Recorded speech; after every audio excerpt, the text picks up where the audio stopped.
1 अक्टूबर 1998 की रात सलमान खान ने राजस्थान के कांकानी गांव में शिकार करते हुए कृष्ण मृग यानी ब्लैक बक हिरण को मार डाला। उस रात से लेकर आज तक सलमान को धमकियां मिलती आ रही हैं। उसके ऊपर हमलों का प्रयास हुआ और उसके एक करीबी राजनेता की हत्या भी की गई। आज सलमान को मिलने वाली धमकियों को ब्रीफ में समझते हैं। जोधपुर में सलमान, सैफ अली खान, तब्बू, सोनाली बेंद्रे और नीलम कोठरी फिल्म हम साथ साथ हैं की शूटिंग कर रहे थे। उस रात शूट के बाद वे सब एक जीप में बैठकर शिकार करने कांकानी पहुंचे। वहां पास ही में पूनम चंद नाम का बिश्नोई समुदाय का एक सदस्य घूम रहा था।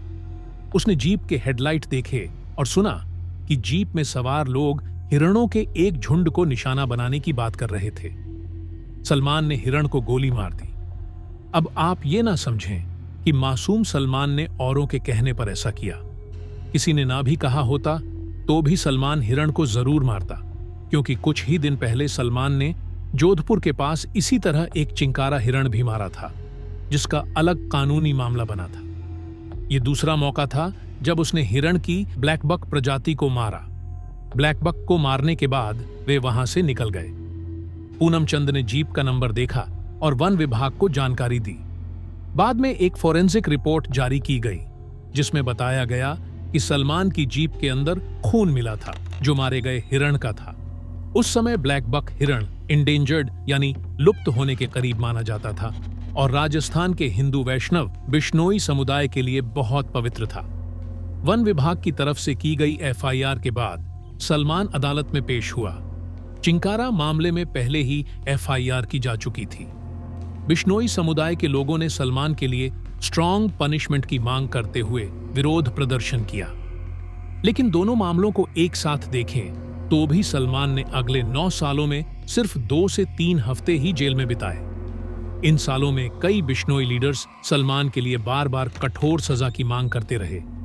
1998 से लेकर 2018 के बीच बिश्नोई समुदाय, संगठनों और उनके लीडर्स ने कई बार आवाज उठाई, कोर्ट के बाहर नारे लगाए, बार बार मांग की कि सलमान अपराध की जिम्मेदारी ले और बीकानेर में बिश्नोई समुदाय के मुक्तिधाम मुकाम मंदिर में जाकर क्षमा मांगे।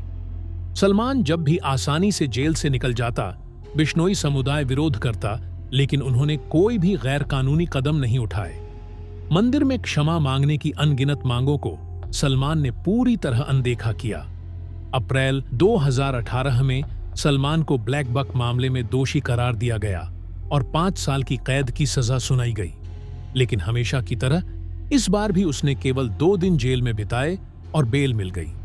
बिश्नोई समुदाय ने पिछले 20 सालों में सलमान को न्याय से बचते देखा था और अब फिर से उसका 2 दिन में जेल से निकल आना हद से पार जैसी बात थी। इसके बाद गैंगस्टर लॉरेंस बिश्नोई का नाम प्रसिद्ध हुआ।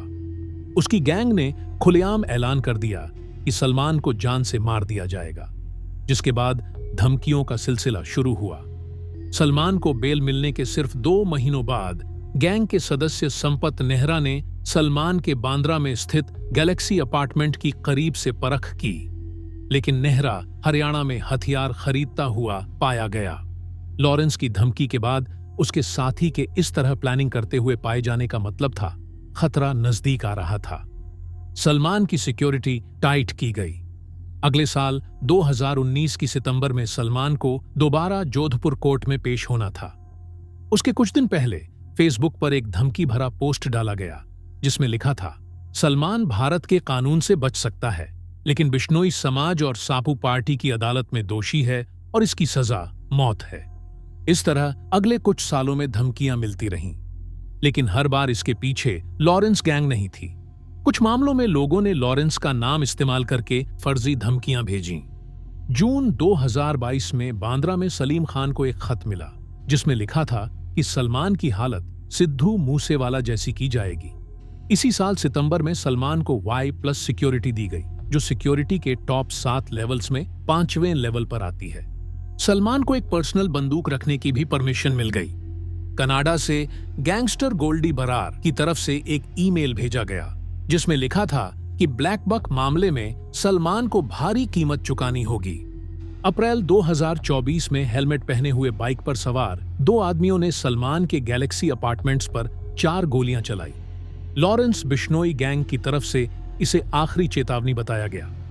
12 अक्टूबर 2024 को मुंबई में एमएलए बाबा सिद्दीकी की 3 हमलावरों ने गोलियां मारकर हत्या कर दी।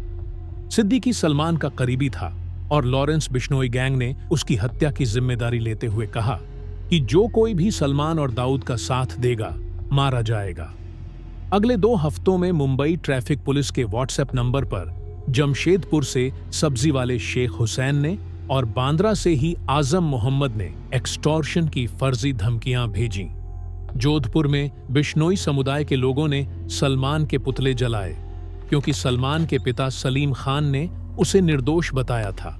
बिश्नोई समुदाय ने लगातार सलमान से माफी की मांग की। 4 दिसंबर 2024 को शिवाजी पार्क इलाके में सलमान की फिल्म के सेट पर एक जूनियर आर्टिस्ट घुस आया और लॉरेंस का नाम इस्तेमाल करके धमकियां देने लगा। अप्रैल 2025 में मुंबई में व्हाट्सएप के माध्यम से एक आदमी ने धमकी दी कि वो या तो सलमान के घर में घुसेगा या उसकी कार में बम ब्लास्ट कर देगा। 20 मई 2025 को एक आदमी ने सलमान के गैलेक्सी अपार्टमेंट में घुसने की कोशिश की। उसके अगले ही दिन एक महिला ने भी वैसा ही किया। पुलिस दोनों से पूछताछ कर रही है। सलमान के पिता सलीम खान ने लगातार सलमान को निर्दोष बताया और कहा कि उसे किसी से माफी मांगने की जरूरत नहीं है। सलीम के इन कमेंट्स ने लॉरेंस गैंग और बिश्नोई समुदाय दोनों को क्रोधित किया। खुद सलमान ने कभी इस मुद्दे पर खुलकर बात नहीं की। आज के समय सलमान के सर पर खतरा मंडरा रहा है, खास तौर पर बाबा सिद्दीकी की हत्या के बाद। ब्लैक बक को मारकर सलमान ने न सिर्फ एक इंडेंजर्ड पशु को मारा बल्कि बिश्नोई समुदाय के लिए पवित्र जीव को भी मारा। 15th सेंचुरी में स्थापित बिश्नोई समुदाय के सिद्धांतों में पशुओं और पर्यावरण दोनों की सेवा और बचाव शामिल है। 1730 में जब जोधपुर रियासत के राजा ने ट्रीज को काटने का आदेश दिया था, बिश्नोई समुदाय के सदस्यों ने ट्रीज को गले लगाकर बचाने का प्रयास किया था। इसका नतीजा 363 बिश्नोई लोगों को मार दिया गया था।